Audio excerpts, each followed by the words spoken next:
Good evening and welcome to News Channel 8. I'm Jerome Aegean, and here's some of the top stories we have for you tonight. 3 innocent bystanders are shot at Canagata Ballpark. One, a 12-year-old girl. Robbers hit a gas station with AK-47s. And we'll take a look at the Special Olympics. These stories and more are up next on News Channel 8.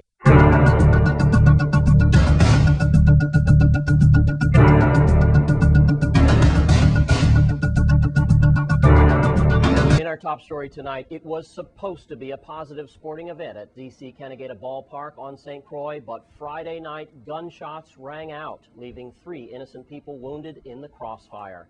A 17-year-old boy is in custody, and police are still looking for another suspect as well. News Channel 8's Wes Small files this report. Thanks a lot, Jerome. Just very sad news to report. We're here at D.C. Canagata Ballpark, and I have to tell you, this report is just pretty much sad and shocked, just like everyone else this weekend.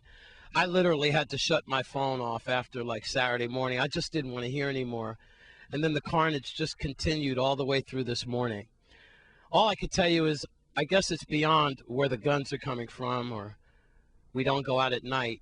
2 series that I tried to put into this territory just to put in our heads so we could just get a grasp on the violence here. I think now the next series would be divine intervention. We just all have to pray. That's the point where we are now. It was about 12 minutes after 8 o'clock where this was supposed to be a joyous occasion, where we had about 500 or 600 people here, and we had a women's fast pitch softball tournament where we had visitors and teams from the British Virgin Islands and St. Thomas, all to participate in sports, a peaceful activity. It was none of the liking. What we have then is a 17-year-old suspect who is now in custody. Apparently, he was in this area around 8 o'clock. Well, I don't know the details, but we believe he could have been on a bicycle, perhaps, and perhaps he was shooting at another individual. We do know this. A 12-year-old girl was hitting her shoulder, and we believe that she could have been in this area here, the jungle gym, or whatever they call these things here. A 43-year-old woman was shot in her back. A 40-year-old man was shot and wounded as well. Now, that 17-year-old suspect reportedly is from the JFK housing community. He was arrested around midnight. We also understand that he had suffered a gunshot wound to his hand. We also understand that this 17-year-old suspect could have been previously arrested before. We do know that minors' records are protected. But we also understand that he could have been out on house arrest, possibly involving a homicide. Commissioner of Housing, Parks, and Recreation, St. Clair Williams, along with Police Chief Benta and Police Commissioner Novell Francis and the governor as well. He is shocked and appalled today. He is upset, and normally a soft-spoken, mild-mannered commissioner. Just listen to this. This is what I say. We can't allow these type of situations to have us hostage, okay? We need to come out, utilize our parks and recreational facilities, but also we as a community, we need to start to do something, because when acts like this happen, those are like terrorists. And we as a community need to let the people know and let the police know exactly who are out there with those illegal guns, who are out there committing the crimes, regardless of whether they're our friends, our acquaintances, our family members, whatever. And we got to deal with it first on. Enough is enough. I wish I could stop right here at Friday night and say that's all the bad stuff that happened over the weekend, but I can't. Because right after that, we also have on Saturday night in Harborview housing community, a young woman was apparently sitting in her car, someone's car, and she was just missed by some centimeters. She did get injured as the bullet grazed her and hit some objects in the car, probably the windshield, and we're just working on that. That was in Harborview. And then we believe it was Saturday night in Estate Grove when we also had at least 3 men shot up on the turf. You know where that is, up by the ballpark where they do bull and bread, up by Grove. We believe in that vicinity, past the fire station, we had 3 individuals who were shot and wounded in Estate Grove. So let's recap.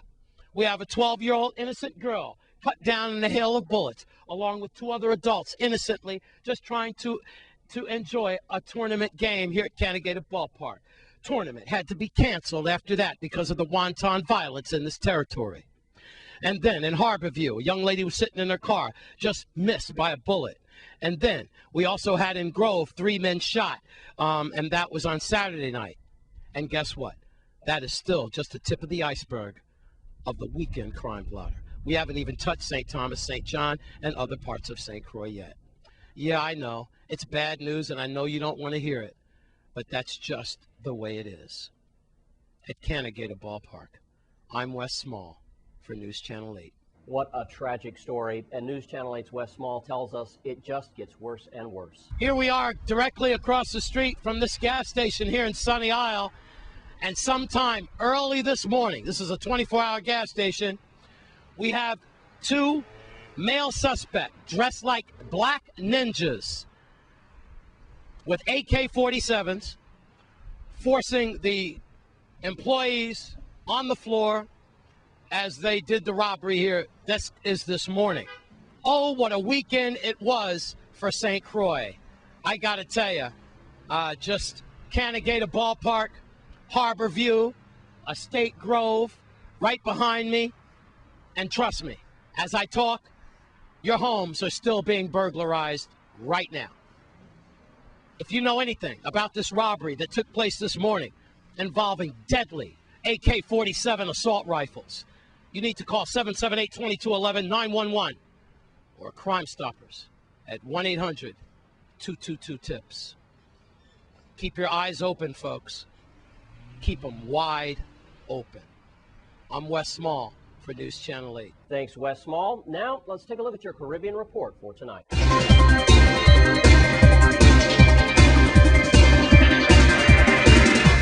Jamaican authorities on Sunday clamped Kingston under a state of emergency and urged people to leave the roughest neighborhoods as police clashed with armed gangs over the possible extradition of a drug suspect to the United States. A police officer and a civilian were both wounded by gunfire and street clashes, and 3 police stations came under attack, said police. One police station was set ablaze after police abandoned it, having run out of bullets. Police charged that the gunmen from various communities across the Caribbean country of 2.8 million had joined forces with criminal elements in Tivoli Gardens in a bid to protect the reputed gang leader Christopher Dudus Cope. Thousands marched through the streets on Thursday chanting, "Leave Dudus alone, leave Dudus alone. He is next to God," one demonstrator said. "Just like how Jesus died on the cross for us, we are willing to die for Dudus."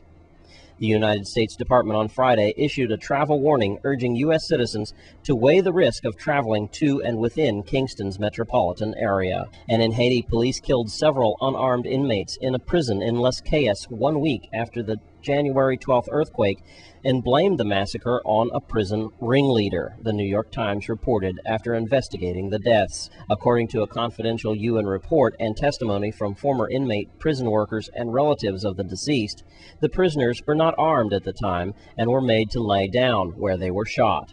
Police said that they found the bodies after storming the prison to quell the riot and blamed the murders on a ringleader identified as Tai Mausoon, who they claim shot fellow inmates who refused to join him in fleeing the compound. Mausoon is now at large. 2 inmates who were inside at the time of the prison unrest said they saw no bodies when the police stormed into the compound. Former inmate Kassa Judai said police made the prisoners lie down. While the prisoners were lying down, they began firing. Most accounts put the number of dead at 12 to 19, with up to 40 inmates wounded. The bodies were buried in an unmarked common grave.